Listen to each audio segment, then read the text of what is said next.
Heureuse de vous retrouver, téléspectateurs de la Télé Centrafrique. Bienvenue à vous dans notre rubrique invité. Alors, comme vous le savez, notre pays, l'RCA, a abrité le 16e sommet de la conférence des chefs d'État de l'Afrique centrale. Alors, pour ce faire, j'ai l'honneur de recevoir sur ce plateau le président de la commission CEMAC, qui répond au nom de M. Balthazar Ngunga Edio. Avec mon invité, nous allons faire un petit tour sur ce 16e sommet. Alors, quelles sont les avancées qui ont été prises lors des décisions lors des huis clos parmi les chefs d'État qui ont répondu présents à l'appel. Alors, Monsieur Balthazar Ngunga Edio, bonjour. Bonjour, madame. C'est un plaisir d'avoir accepté notre invitation. Merci. Alors, la première question va être simple, comme vous le savez. Le 16e sommet vient de terminer. Alors, quel bilan tracez-vous sur le plan organisationnel et sur les avancées? Merci pour la question que vous venez de me poser.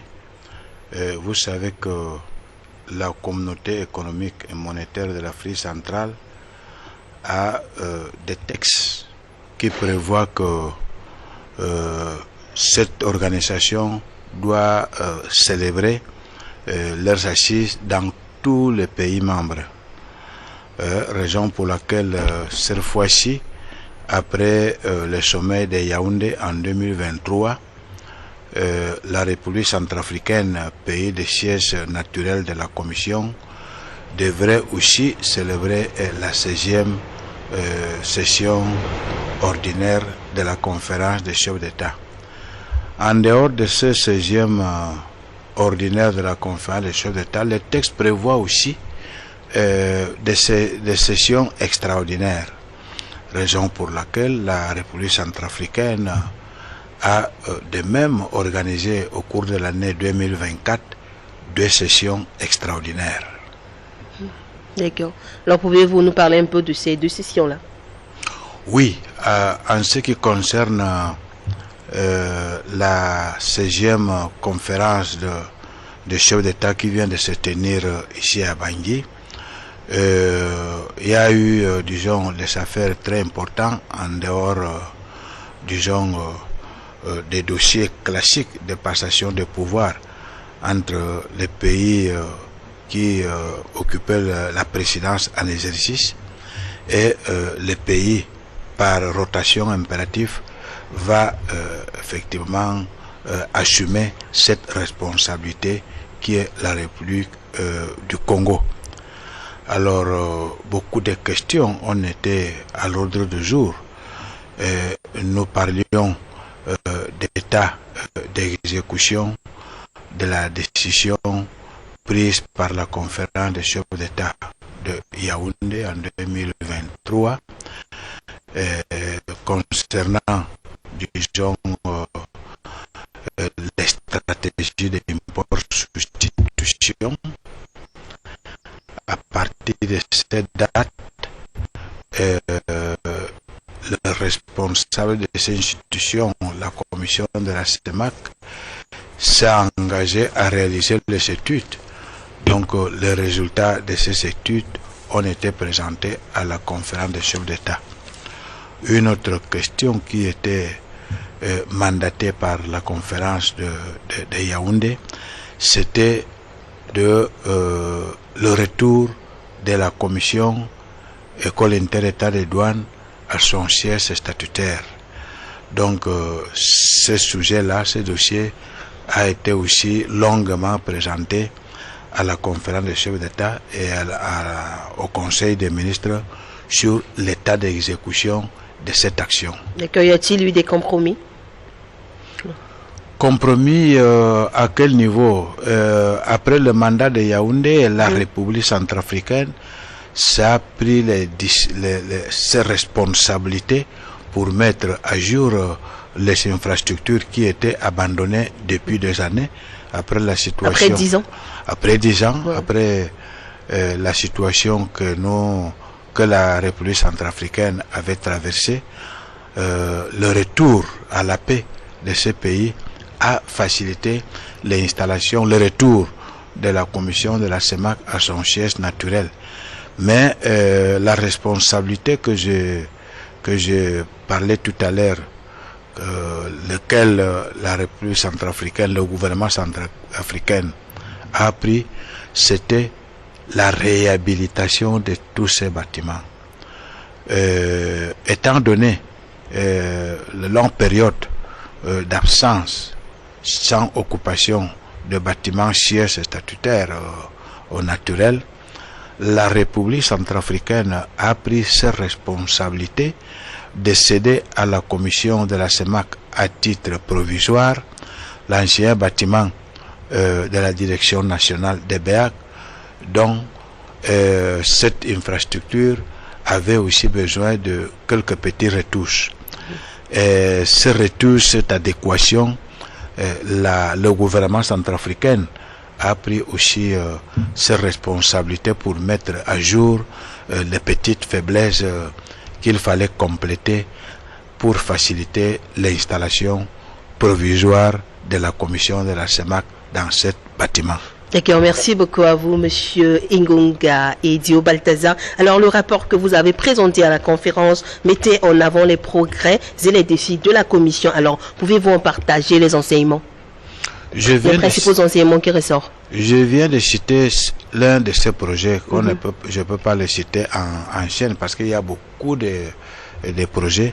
Il y avait, disons, la problématique de la libre circulation qui vient toujours dans le sommeil. C'est une action qui mérite des mesures d'accompagnement. Les mesures d'accompagnement sont prises depuis 2010, après la décision d'améliorer les échanges intracommunautaires. Nous avons constaté, les États ont constaté que sur la problématique de la libre circulation des personnes, des biens et capitaux, il fallait mettre à jour certaines infrastructures. Je parlerai des infrastructures des routes, les corridors. Si les routes ne sont pas en très bon état, les opérateurs économiques qui doivent échanger et exposer leurs produits dans tous les États membres ont eu des difficultés de le faire, ou ils confrontent les difficultés de le faire dû à l'état, disons, des routes, des tronçons de routes. Étant donné, disons, la préoccupation de la commission des États membres de la communauté, ils ont dit, étant donné la situation de crise qui prévaut, pour mettre à jour toutes ces infrastructures, il fallait passer par la formule B, qui était la recherche de financement. Cette recherche de financement pour exécuter les infrastructures de base a été réalisée en 2 reprises. Une table ronde a été d'abord organisée à Paris en 2020. L'autre table ronde a été organisée en 2022 plutôt, et pour présenter à nos partenaires les besoins de financement pour l'exécution des projets d'infrastructure de base que je vous ai cités tout à l'heure. Donc ce sont les actions disons que la commission est engagée de réaliser. En dehors de cette infrastructure de base que je venais de citer, la communauté est confrontée toujours avec la problématique de la construction de postes de contrôle frontalier qui méritent aussi des financements très costauds.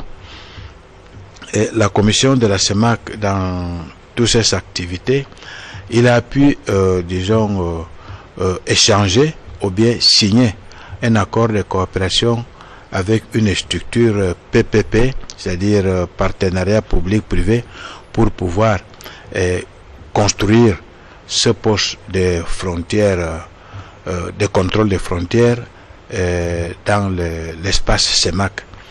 Et indépendamment des infrastructures de postes de contrôle frontalier, nous avons aussi signé un accord de coopération avec Interpol qui assiste à la communauté pour mettre en place certaines conditionnalités pour faciliter la libre circulation. En dehors des passeports biométriques CEMAC qui étaient, disons, adoptés en 2008. À l'unanimité. Oui, il a fait adopter afin que tous les citoyens qui veulent se déplacer soient en possession de cet instrument de voyage.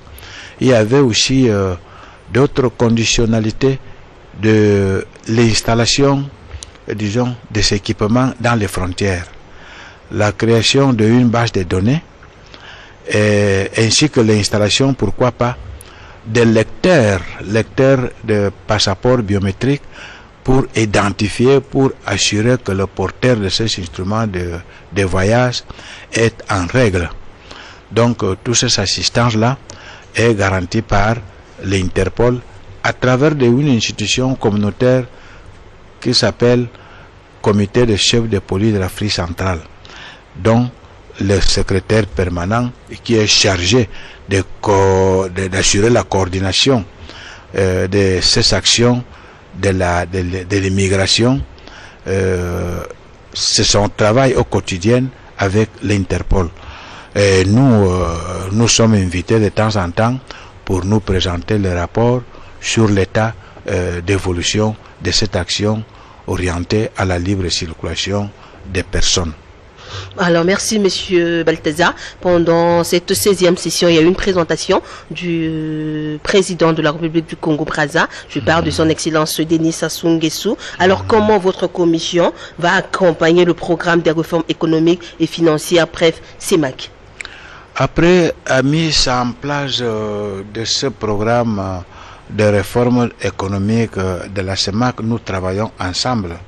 Il y a une désignation d'un secrétaire permanent qui assure, disons, l'aspect, disons, analytique et opérationnel en concertation avec la commission de la CEMAC et le président dédié qui est son Excellence Denis Sassou Nguesso. Les avancées sont considérables. Vous savez que la communauté était à bord d'un ajustement monétaire en 2016. Raison pour laquelle les chefs d'État de la communauté se sont engagés de créer cette structure sur la réforme économique financière de la CEMAC sous contrôle du président dédié, son Excellence Denis Sassou Nguesso, qui travaille au quotidien en concertation avec le personnel assigné à ses responsabilités et la commission de la CEMAC qui travaille étroitement avec le secrétaire permanent de cette structure. Il en est de même du président équato-guinéen Obiang Nguema Bazougo qui a fait aussi une présentation sur les rapports de fonctionnement des institutions communautaires. Alors, quelles sont les réformes institutionnelles prioritaires qui découlent de ce rapport? Le rapport de son Excellence Obiang Nguema Bazougo, président de la République de Guinée équatoriale, président dédié de ces réformes, ça a été à l'origine du sommet extraordinaire du mois d'avril 2024 consacré disons, à la nomination des postes de responsabilité des citoyens de la CEMAC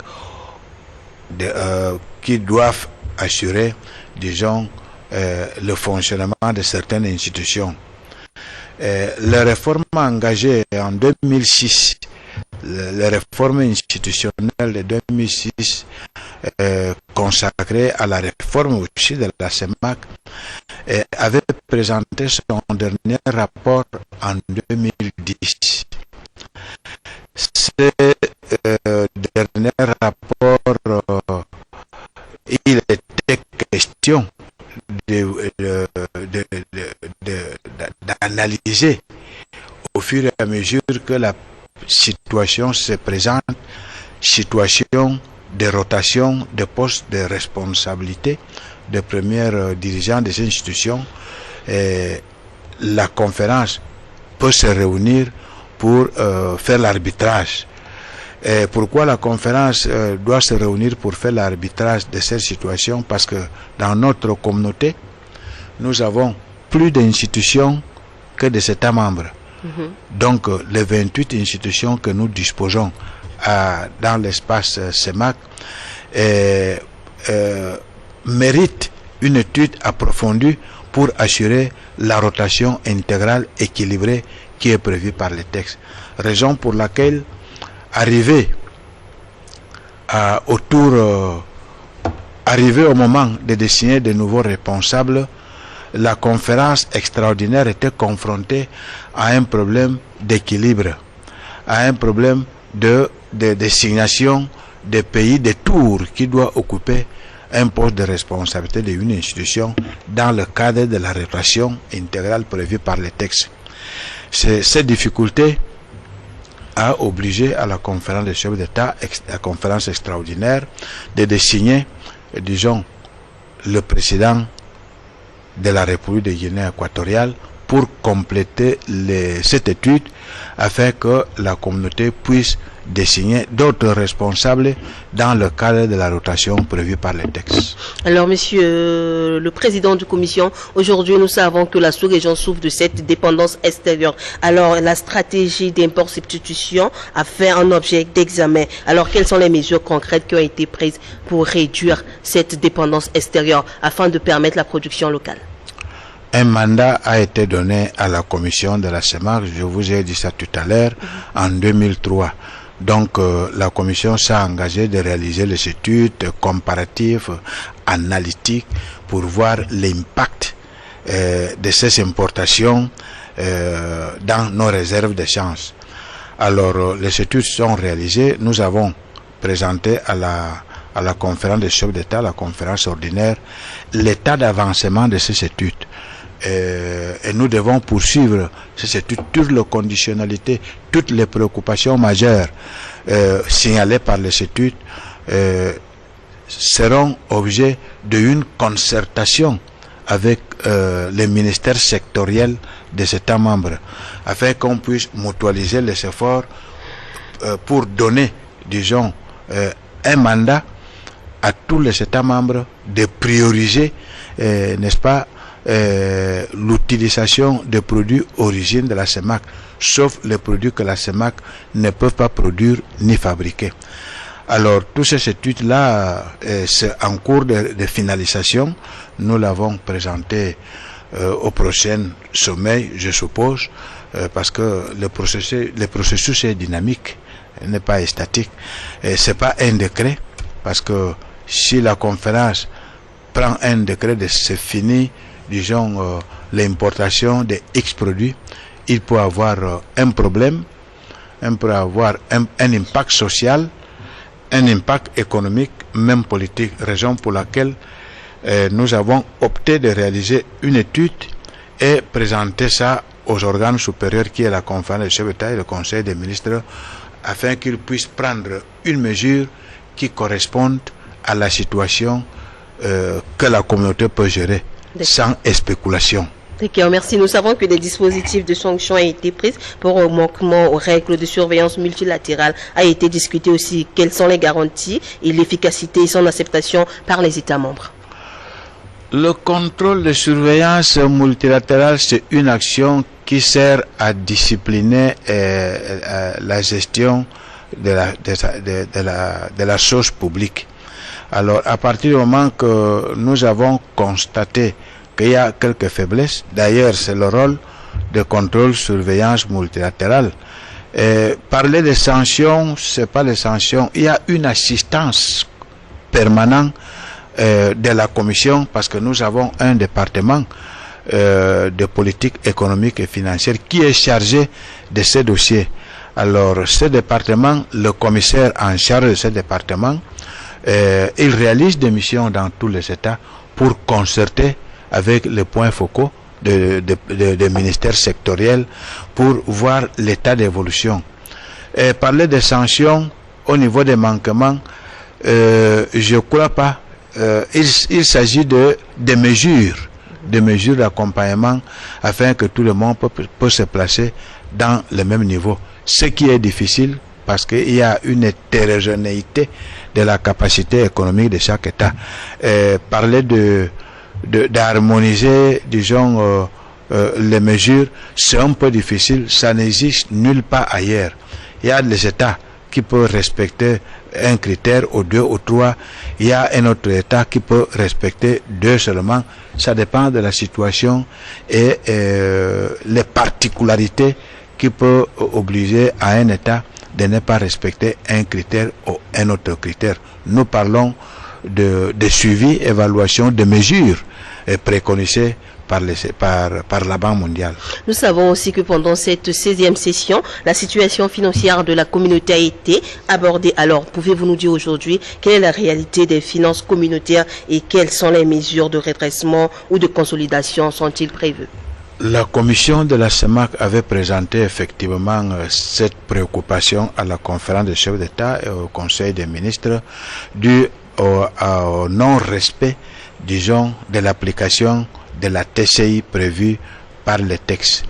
C'est cette préoccupation, c'est cette faiblesse qui oblige pas seulement à la Commission, à toutes les institutions alimentées par la TCI, les difficultés d'exécuter son plan d'action prévu dans le budget. Raison pour laquelle la Commission de la CEMAC a dû signaler ça fortement au Conseil des ministres et à la conférence des chefs d'État de prendre toutes les dispositions d'appliquer ces mécanismes autonomes de financement à travers le recouvrement de la TCI. Les États ont pris note, les États se sont engagés à appliquer, disons, ces mesures afin de satisfaire les besoins des institutions communautaires créées par les États eux-mêmes. D'accord, alors aujourd'hui, il y a un aspect aussi qui menace la question sanitaire au niveau de la sous-région. Alors pendant cette conférence, quelles sont les décisions qui ont été prises, les décisions majeures par les chefs d'État pour améliorer la situation sanitaire au niveau de la sous-région?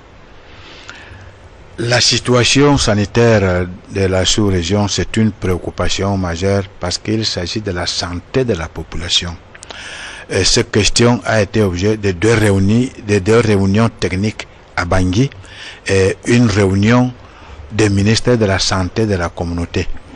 Les recommandations formulées par le ministère de la santé a été objet de présentation à la conférence des chefs d'État pour institutionnaliser une réunion des ministères de la santé pour amener toujours des réflexions par rapport à cette fléau, à cette problématique de la santé. Indépendamment de financement que la communauté venait de bénéficier dans le passé et ça continuait de bénéficier, il fallait que les États eux-mêmes prennent ces responsabilités à travers des ministères sectoriels compétents qui sont les ministères de la santé pour prévoir dans le budget des États membres une prévision pour faire face à ce fléau en cas de menaces majeures comme nous constatons aujourd'hui dans certaines zones. Nous avons aussi demandé aux États, en dehors des mesures internes, de réviser à la hausse certaines prévisions budgétaires. Nous avons aussi demandé aux États de voir aussi au niveau des institutions communautaires créées par eux-mêmes et qui sont spécialisées dans la matière, de réviser aussi leur budget à la hausse. Raison pour laquelle la commission budgétaire qui va se tenir à Douala, nous allons effectivement faire des propositions afin que le conseil, la session budgétaire, le conseil des ministres qui aura lieu, puisse adopter ces prévisions au niveau de la communauté, au niveau des États eux-mêmes.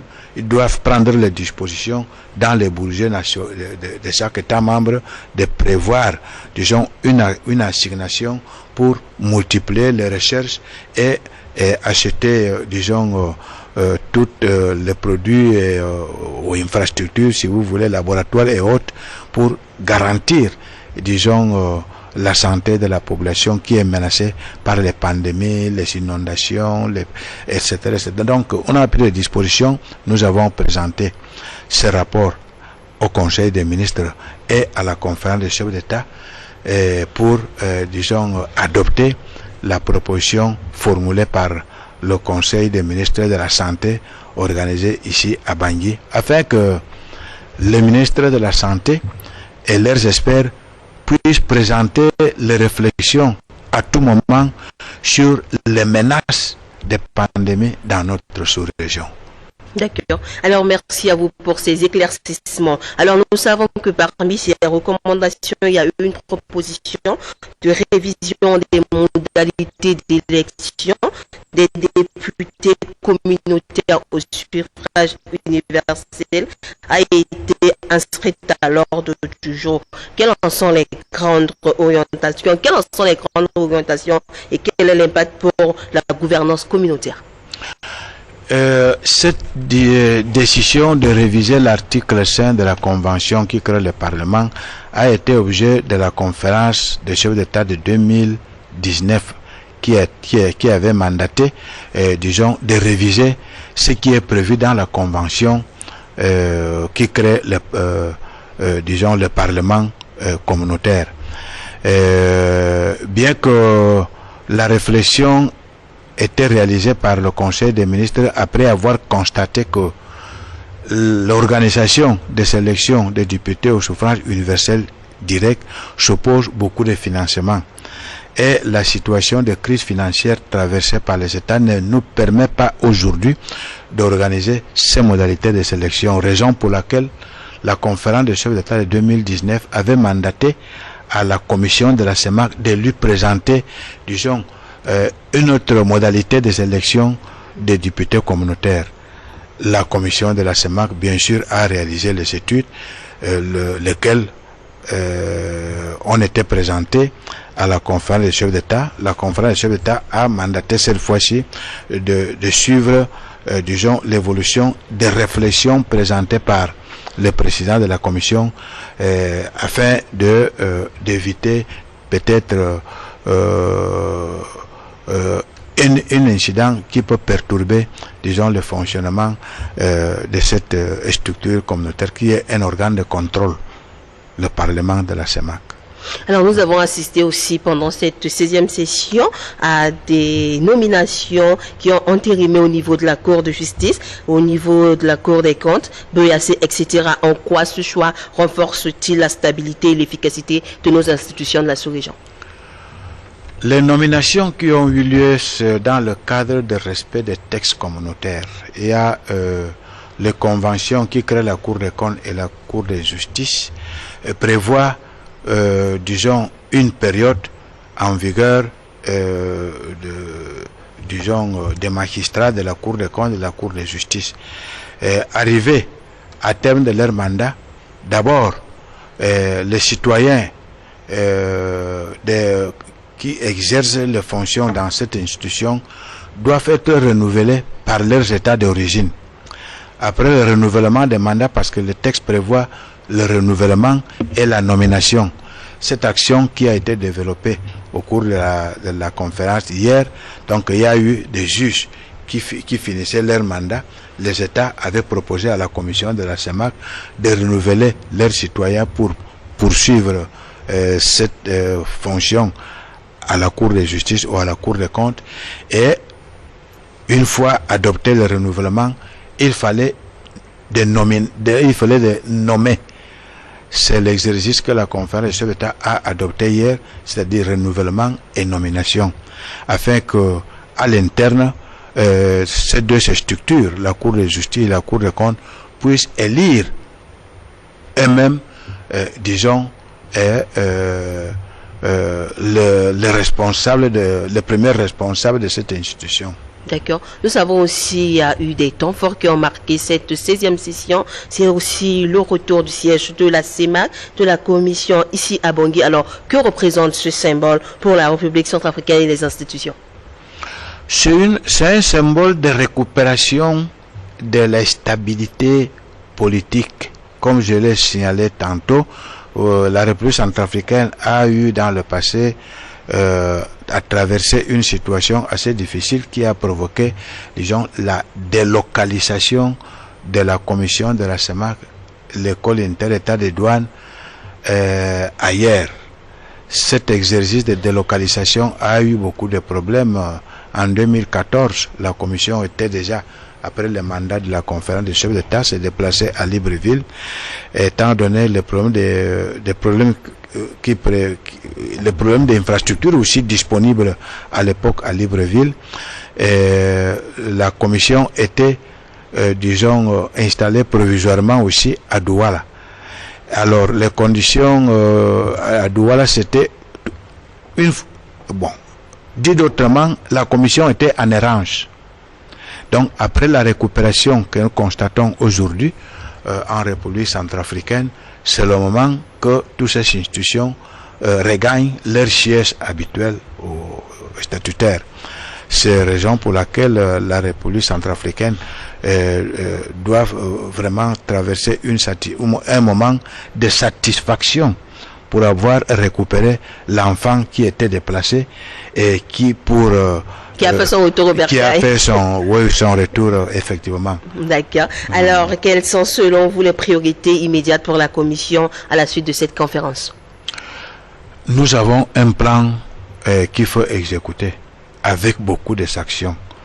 Donc, le plan que je peux citer, c'est d'abord le plan de transformation de la Commission. Après la prise de nos fonctions, nous avons constaté que toutes les dispositions prises en 2010, la plupart résultent obsolètes aujourd'hui, raison pour laquelle, après la réalisation des audits, la commission de la CEMAC a pris les dispositions pour élaborer un plan de transformation qui concerne de revoir tous les aspects que nous avons constatés qui provoquent les faiblesses aujourd'hui.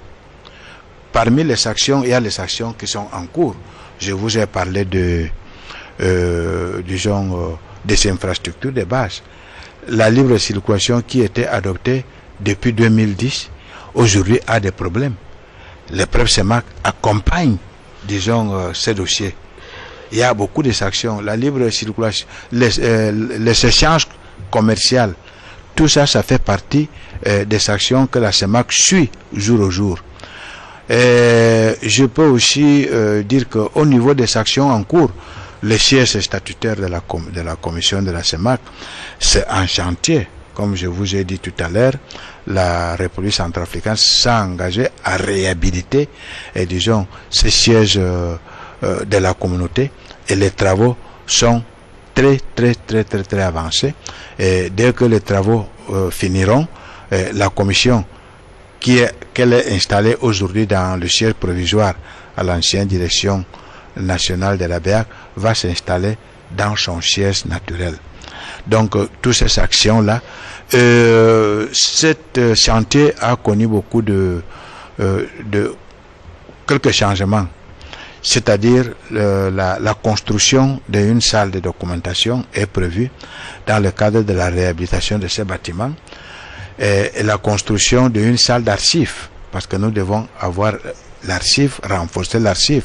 Après les rangs de la commission, l'infrastructure était gâtée, la salle d'archives qui date depuis l'ODEAC n'est plus adéquate, raison pour laquelle la commission, l'équipe dirigeante de la commission a eu l'idée de construire, d'agrandir, d'améliorer la salle des archives, ainsi que la construction d'une salle de documentation et son équipement.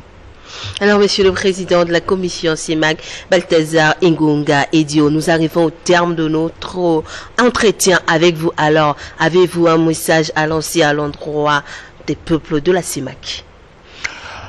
C'est que le message que je peux envoyer au peuple de la CEMAC est concerné sur d'abord la problématique de la libre circulation qui est mal interprétée. J'avais expliqué ça il y a 2 jours, je pense. La libre circulation prévoit les conditionnalités. Il ne faut pas que la population se trompe avec des mauvais messages. La libre circulation purement et simplement selon la définition n'existe pas. N'existe pas. Ni à l'espace CEMAC, ni toutes les autres communautés du monde. La libre circulation est conditionnée aux citoyens qui veulent se déplacer d'être en position de passeport biométrique CEMAC. Et étant en position de cet instrument de voyage, le citoyen peut se déplacer de son pays d'origine à un autre pays, dont le délai ne doit pas excéder 3 mois. Être en position de cet instrument de voyage, ça ne veut pas dire que vous pouvez se déplacer, parce que entre la libre circulation et la libre établissement, c'est 2 choses différentes. Ah ouais. Je ne peux pas me déplacer, venir ici parce que j'ai le passeport biométrique, d'accord, et je vais rester pour toujours. Non. Ah ouais. Après ce délai prévu par les textes, les citoyens, s'il n'a pas trouvé un emploi, ou s'il n'est pas inscrit dans les centres d'excellence communautaire reconnus par les textes, il doit sortir pour rentrer encore, pour rentrer à nouveau. Alors s'il trouve une opportunité d'emploi ou de formation ou de production, parce que nous avons un espace très fertile, les citoyens de notre nationalité peuvent s'installer dans un État membre et prendre les dispositions de développer l'agriculture. Ça, c'est le secteur productif. Alors, au cas où un citoyen déplacé trouve une opportunité de pays de destin, ce qu'il doit faire, c'est avoir un contrat, s'il s'agit d'un emploi, avoir un contrat.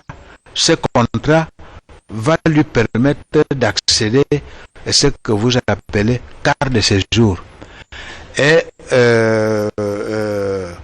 le délai de vigueur de cette carte de séjour doit être en harmonie avec le contrat signé par cet individu. Donc, ça c'est l'installation formelle. Et le fait que la plupart des citoyens se trouvent en RCA, au Congo, au Gabon, sans papier, c'est la flexibilité, c'est la culture même d'Africaine de accueillir les frères, sans passer par les règles établies par la communauté, que sont les règles juridiques. Donc, cette flexibilité-là existe.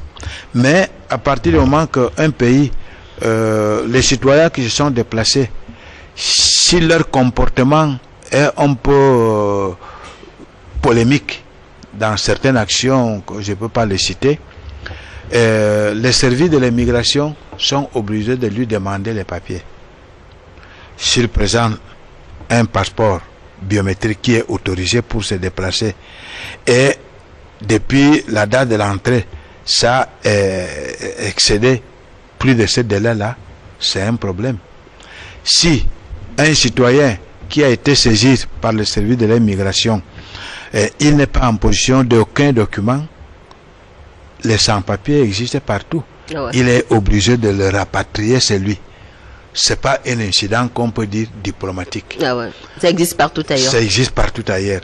Et même le chef de mission diplomatique de cet État membre, à partir du moment qu'il y a un incident de cette nature, le consul et l'ambassadeur de ce pays, après avoir eu connaissance de la situation d'un citoyen ou plusieurs citoyens de X nationalité, les ambassadeurs et les consuls s'approchent, une méconnaissance totale des citoyens et dépourvus de documents personnels, même d'identité nationale de son pays. La plupart n'ont pas. La plupart n'ont pas. Et lors de l'élaboration des passeports biométriques CEMAC en 2008, il était question aussi d'élaborer l'identité communautaire CEMAC. Mais la commission, à l'époque que j'avais pris part, on avait décidé de prioriser d'abord les passeports biométriques CEMAC pour voir l'impact et le comportement de la population. Et nous sommes encore dans un processus. Pourquoi nous sommes encore dans un processus? Parce que les actions, les mesures complémentaires ne sont pas exécutées à 100%. Pourquoi? Parce que toutes les frontières ne sont pas encore équipées de lecteurs de passeports biométriques CEMAC. C'est une faiblesse encore. Les aéroports, on peut dire oui. Et certains postes, disons, au port, on peut dire oui. Mais la plupart des corridors communautaires ne sont pas ni construits, ni équipés avec l'installation des lecteurs de passeports. Donc, à partir de ce moment-là, parler de la libre circulation, c'est un processus dynamique que nous espérons qu'un jour, avec l'effort réalisé par la Commission, nous pouvons, disons, arriver au bout du tunnel. D'accord. Alors sur ce, Monsieur Balthazar Ngonga Idio, président de la commission CIMAC, je tiens à vous dire merci. Merci d'avoir répondu présent à notre invitation sur ce plateau. Merci pour la presse, merci pour la campagne de divulgation que vous faites par rapport à la problématique de l'immigration, de l'intégration en général, que la plupart des populations ont une méconnaissance totale. C'est vrai que notre engagement était aussi de vulgariser nos actions, mais la commission de la CIMAC est confrontée avec une limitation de financement pour pouvoir développer ces idées. Parmi les idées, c'est la vulgarisation de nos actions, la campagne de sensibilisation de la population sur la problématique de la libre circulation et les conditionnalités prévues par les textes. Alors voilà, c'était là notre entretien avec le président de la commission CIMAC, M. Balthazar Ngonga Idio, au sortir du 16e sommet des chefs d'État de l'Afrique centrale CIMAC. Merci de l'avoir suivi. Restez les nôtres.